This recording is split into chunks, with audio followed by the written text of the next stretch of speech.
यशोदा ने और नंद महाराज ने बहुत प्रार्थनाएं की है प्रभु से। प्रभु के आशीर्वाद से ही तो गोकुल को मिला है ये। प्रभु इसे कुछ होने दे सकते हैं क्या? पर राक्षसी इसे अपने साथ लेकर गई थी, तो इसकी शुद्धि करनी पड़ेगी। शुद्धि? और राक्षसी के तन को अग्नि में डालना होगा। आत्मा कितना भी बुरा कर्म क्यों ना कर ले, परमात्मा यही चाहते हैं कि हम अपना कर्तव्य निभाएं। जो तन त्याग चुके हैं उनका अंतिम संस्कार करना जीवित व्यक्तियों का ही कर्तव्य है। बहन योगमाया, एक बार फिर से बचा लिया तुमने।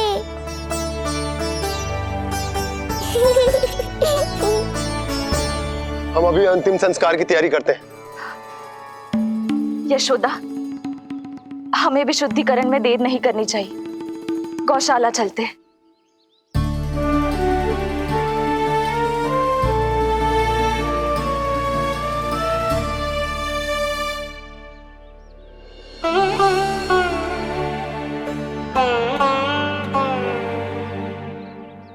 इसका तन बहुत विशाल है, इसके शरीर को खंडित करना होगा, अनेक चिताएं जलानी होगी।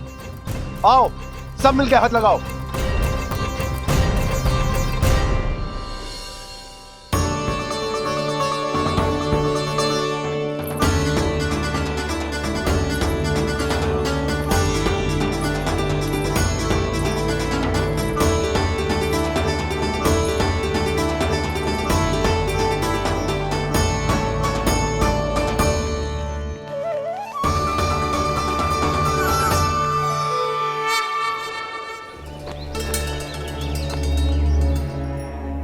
प्रभावती, गोमूत्र और गोबर ले आओ। शुद्धि पूजा शुरू करनी है। लाओ यशोदा। क्यों चाहिए मेरा लल्ला? सत्य बताना, कौन हो तुम और ये सब कौन है?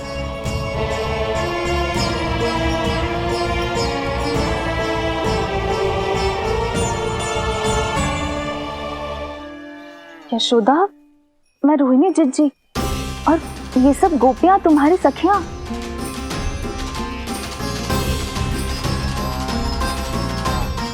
कैसे भरोसा करूं मैं कि आप रोहिणी जिज्जी ही हो और ये सब मेरी सखियां ही हैं।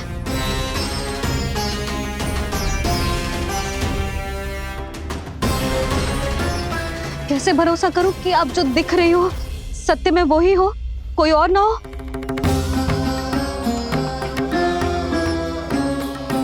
मेरे घर जो आई थी साक्षात देवी का रूप थी,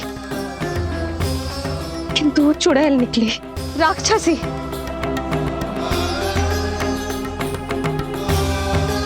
बस अब मुझे किसी पर भरोसा ना करना है।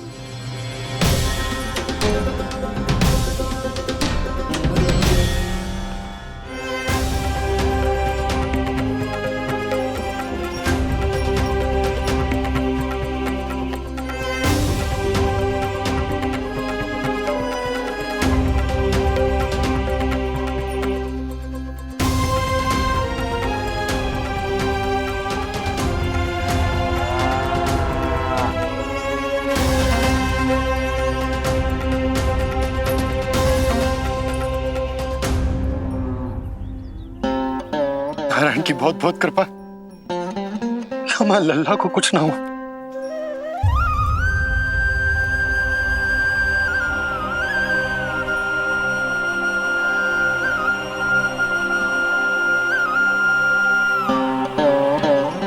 यशोदा, शुद्धि करना आवश्यक है। उसके लिए अपनों पर भरोसा करना ही पड़ेगा। आपको पता भी है यहाँ क्या हुआ है ना, इसीलिए आप तो मत ही बोलो कि मुझे किस पर भरोसा करना है और किस पर ना।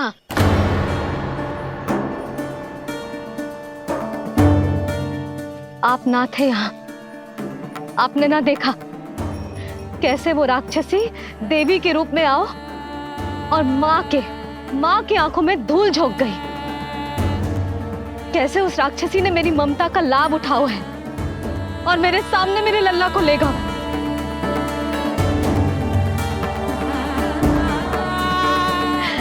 ये सब आपने ना देखा क्योंकि आप यहाँ थे ही ना।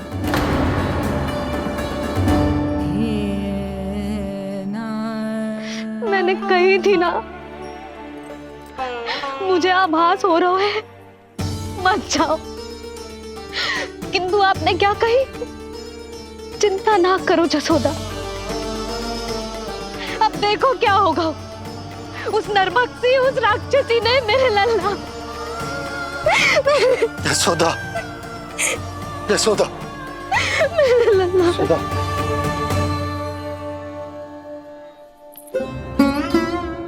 यशोदा, नारायण की कृपा से कुछ नहीं हुआ है तुम्हारे लल्ला को। समझने का प्रयास करो। वही तो कर रही हूँ जीजी, समझने का प्रयास। बुद्धि भ्रष्ट हो गई थी मेरी कि एक अनजान पे भरोसा कर लो मैंने।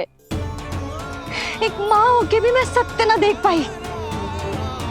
किंतु आप, तुम सब स्वयं को सखिया बताती हो ना मेरी, तुम सबने भी ना देखी, एक बार भी मुझे सचेत ना किया उस राक्षसी के बारे में। यदि कुछ हो जाता मेरे लल्ला को तो कहाँ जाती, क्या करती, किसको दोष देती?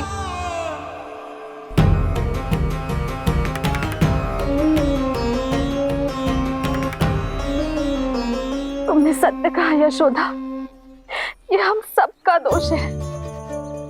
हम सब से त्रुटि हुई और हमारे नीलमणि के प्राण संकट में पड़ गए। किसी को दोष देने का कोई लाभ ना है। हमें अपनी त्रुटियों से सीखना होगा।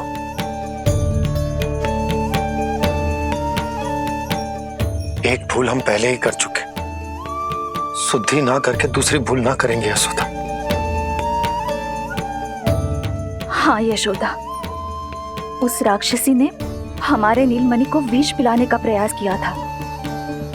नारायण की कृपा से अब हमारा लल्ला ठीक है, किंतु उसके स्वास्थ्य के लिए शुद्धि पूजा करनी ही होगी। घबराओ मत मैया, अब सुरक्षित हूँ मैं। आते दो।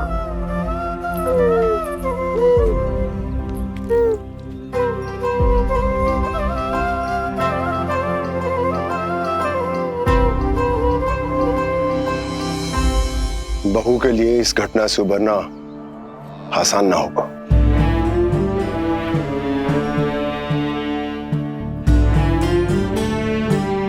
और गोकुलवासी भी इस दुस्वप्न को शीघ्र भुला नहीं पाएंगे।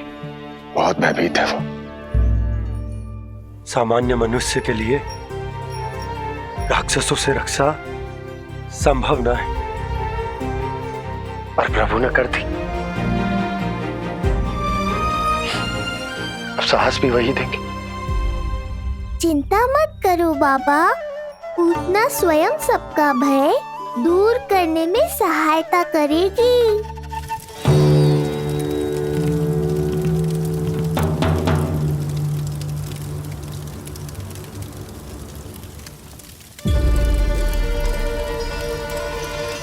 ये सुगंध कैसी है?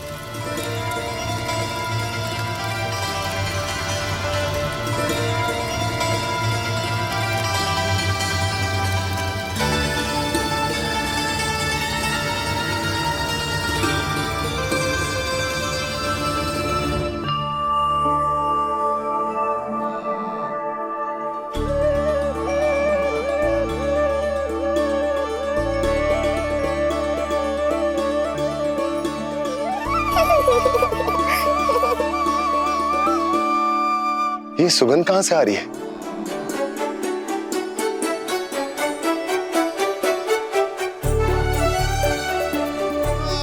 मन में जैसे शांति की लहर सी पैदा कर रही है।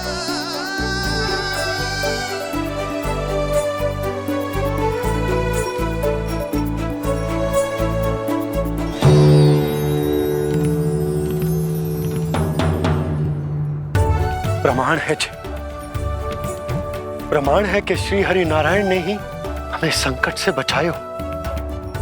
उनसे परम गति पाकर ही कोई इतना पवित्र हो सकता है कि उसकी चिता से भी सुगंध है। आप सही कह रहे हो बाबा। विष मिलाया तो क्या, दूध तो पिलाया था मुझे पूतना ने। इसी कारण से मैं उसका ऋणी बन गया, तो फिर उसको मोक्ष तो मुझे देना ही था।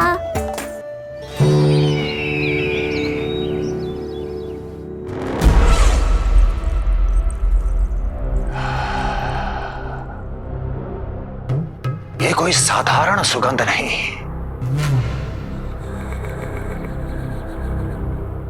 मेरे शत्रु की पराजय की सुगंध है। उस पराजय से सुनिश्चित मेरी दीर्घायु की सुगंध है ये। उस संदेश की सुगंध है कि पूतना ने अपना कार्य संपन्न किया।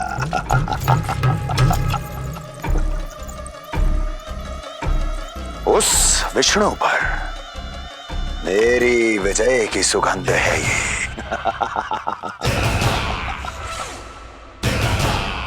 क्षमा चाहती हूँ महाराज, आप मुझे देख रहे हैं पर मैं आपको देख रही हूँ। कहना क्या चाहती हो? यही कि इस समय जो आप देख रहे हैं वो मैं नहीं देख पा रही हूँ, और जो मैं देख रही हूँ वो आप नहीं देख पा रहे हैं। अर्थात किसी विषय पे मेरा दृष्टिकोण आपके दृष्टिकोण से भी भिन्न हो सकता है महाराज।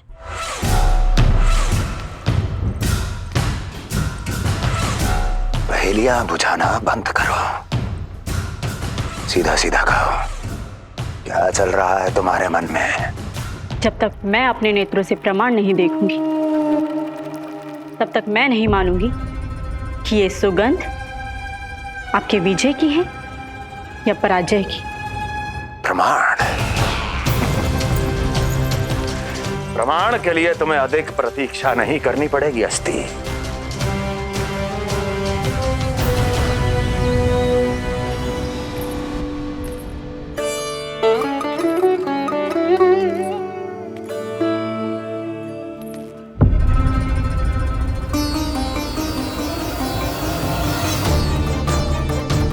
वसुदेव जी ने भेजा है मुझे आपके नीलमणि को दूध पिलाने के लिए।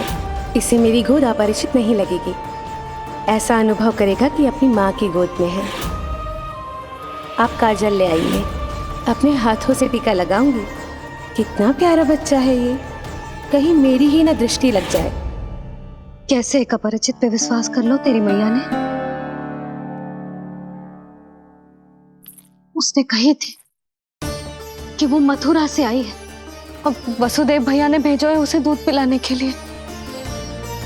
इसका तो यही अर्थ है कि उसे पता था कि आप मथुरा में हो और वसुदेव भैया से मिले हो। फिर शक और शंका का प्रश्न ही ना उठता था। नन्हे बालकों को खाने वाली वो राक्षसी कहीं मेरे लल्ला को कुछ। यशोदा, इसमें तुम्हारा दोष ना था। तो फिर किसका था? पूरे गोकुल में उसने हमारा ही भवन क्यों चुनो? और बल से ना बहाना बना के वसुदेव भैया ने भेजो है कि मैं उसका विश्वास कर लूं। मेरे ही लल्ला को निशाना क्यों बनाया उसने?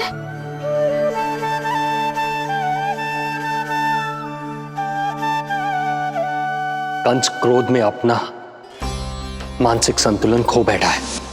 पूतना नाम की अत्यंत भयानक राक्षसी को उन सभी बालकों की हत्या करने का आदेश दिया है जिनका जन्म पिछले 10 दिनों में हुआ है।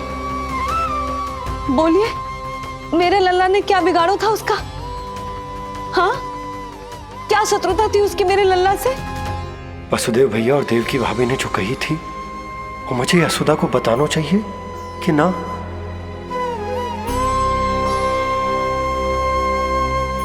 ना ना ना बाबा, बिल्कुल मत बताना। मैया को पता चला तो ये और भयभीत हो जाएंगी।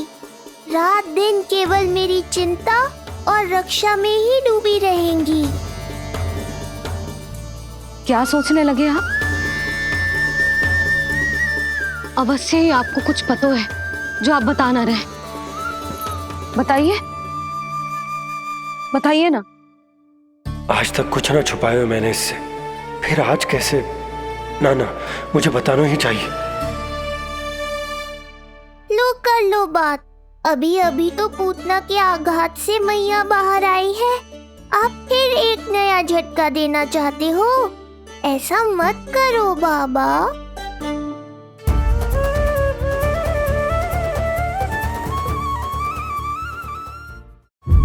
बता।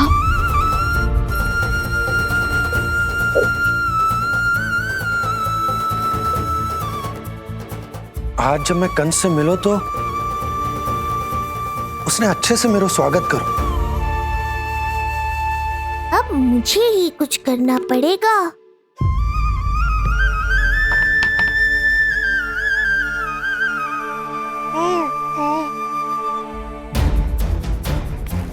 अच्छे से स्वागत कियो,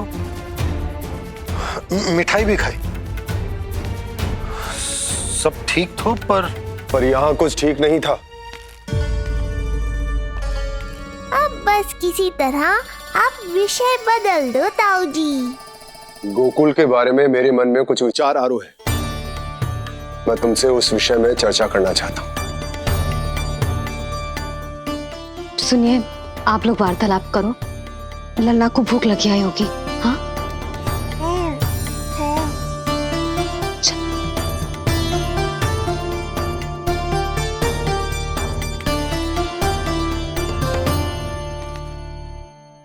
पता नहीं क्यों, पर ऐसा लगता है कि छोटी छोटी आटों पर कि कोई है अब भी हमारे आसपास। कोई है जो हमारे इस नंद भवन पे अपनी बुरी दृष्टि अभी भी गड़ाए हुए है। संकट अभी समाप्त ना हुआ है भैया। अब तक तो उसे पता चल गया होगा कि पूतना सफल रही। किसे? कंस को। पूतना शुभ समाचार लाती ही होगी। महाराज की जय हो।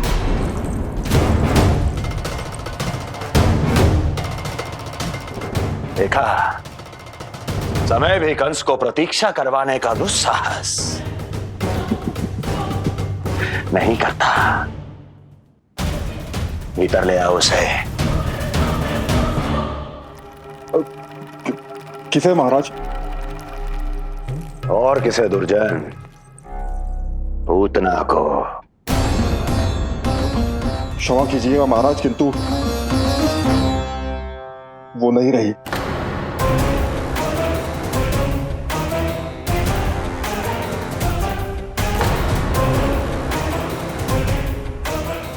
क्या क्या कहा तुमने?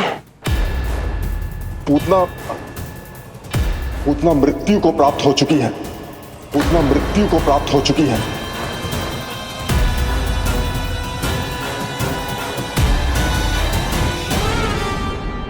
पूतना की मृत्यु के समाचार सुनकर कंस क्रोध की अग्नि में जल उठे को। नन्हे मासूम बालकों की हत्या करने के लिए पूतना को कंस ने भेजे तो इतना निर्दय, इतना स्वार्थी भी कोई हो सके? कंस की क्रूरता की कोई सीमा ना है भैया। इसलिए मुझे तो भय लग रहा है कि पता नहीं कंस आगे क्या करेगा, क्योंकि पूतना की मृत्यु हमारे लल्ला को हमारे भवन में मारने के प्रयास के कारण हुई थी। नंद भवन में? जी महाराज, मृत्यु के पूर्व पूतना नंद भवन ही गई थी। नंद के पुत्र को मारने का प्रयास ही कर रही थी।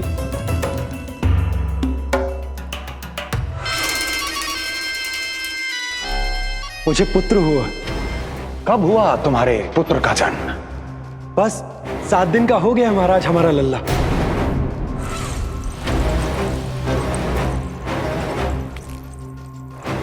और उस बालक का क्या हुआ? बालक, क्षमा कीजिए महाराज, किंतु उसे तो एक खरोंच भी नहीं लगी। वो पूरी तरह सुरक्षित है महाराज। किंतु एक बात और है महाराज, हम जब कई समय से रानी रोहिणी को ढूंढ रहे थे ना, यहां से भागने के पश्चात उन्होंने गोकुल में आश्रय लिया है और उनका 1 वर्ष का पुत्र भी है। पूतना मारी गई नंद के यहाँ। रोहिणी कहाँ है? नंद के यहाँ। नंद का रहस्य तो गहराता ही जा रहा है महाराज। नंद का रहस्य तो गहराता ही जा रहा है महाराज। नंद का रहस्य तो गहराता ही जा रहा है महाराज।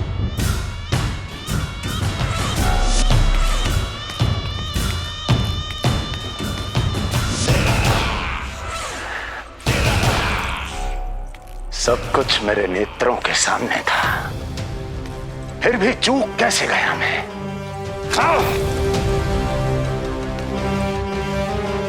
पहले ही समझ जाना चाहिए था। यदि वसुदेव किसी पर स्वयं से अधिक विश्वास कर सकता है तो वो नंद ही है। तो क्या वसुदेव और देवकी ने नंद के साथ मिलकर आपके विरुद्ध कोई षड्यंत्र किया है? कहीं ऐसा तो नहीं कि उस बंदी गृह में कुछ ऐसा हुआ हो जो आपकी जानकारी के बाहर हो महाराज। मुझे तो लगता है महाराज कि आपकी बहन और आपके बहनोई दोनों ही आपके शत्रु विष्णु के साथ मिले हुए हैं। प्रारंभ से ही मुझे मूर्ख बनाया दोनों ने। मैंने तो उन्हें जीवन दान दिया, और क्या किया उन्होंने मेरे साथ? धोखा।